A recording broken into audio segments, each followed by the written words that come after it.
bwazibidde olunaku lw'eggulo ng'abazadde abateekateeka abaana baabwe okuddayo ku masomero emitima gibawewedde. Kino kyavudde ku mawulire agasanyusa agabaweereddwa Ssaabaminisita w'eggwanga Dr. Ruhakana Rugunda ng'olusoma luno olubadde terusuubirwa kutandika bulungi bwe lugenda okuggulwawo. Schools shall officially open on Monday 18th May 2015 as scheduled. Ku Lwokuna oluwedde abasomesa baalangirira okwekalakaasa okw'emirembe okutuusa nga gavumenti ebongezza omusaala ogw'ebitundu 10 ku buli 100 nga bwe kyakkaanyizibwako mu 2013.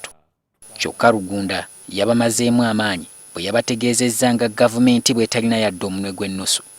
Due to the unique financial constraints, there would be no salary increment for all other public servants. So it is not only teachers. Olwaleero abasomesa beevumbye akafuba ak'enjawulo ku kitebe kyabwe ewandegeya era ne bategeeza nga bwe bakyanyweredde ku kyasalibwawo Olwokuna oluwedde. Njagala okubategeeza nti olunaku olw'enkya abasomesa bonna bajja kusigala waka.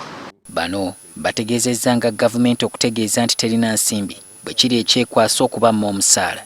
Abasomesa tugumiikirizza nnyo kubanga twali tusaba 10 ku 10 gavumenti ne tukkaanya nayo etuwe 5 ku 10. Waliwo ebyabadde byogerwa nti Ssaabaminisita yasoose kubasisinkana nga tannaba kuvaayo n'ekiwandiiko kye yasomedde bannamawulire akawungeezi k'eggulo. Bino babyegaanye.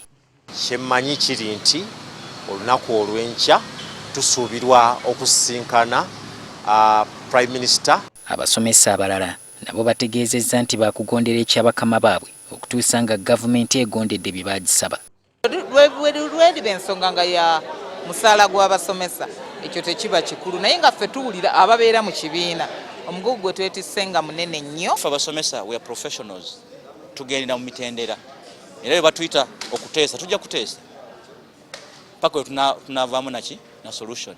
Abasomesa baludde nga bategeka okwekalakaasa okw'engeri eno era ng'entabwe iva ku musaala kyokka nga ku mulundi guno baagala n'obukulembeze bw'ekibiina ekibaterekera ensimbi zaabwe obassako bubakwasibwe. Solomon Kaweesa, NTV ku ssaawa emu.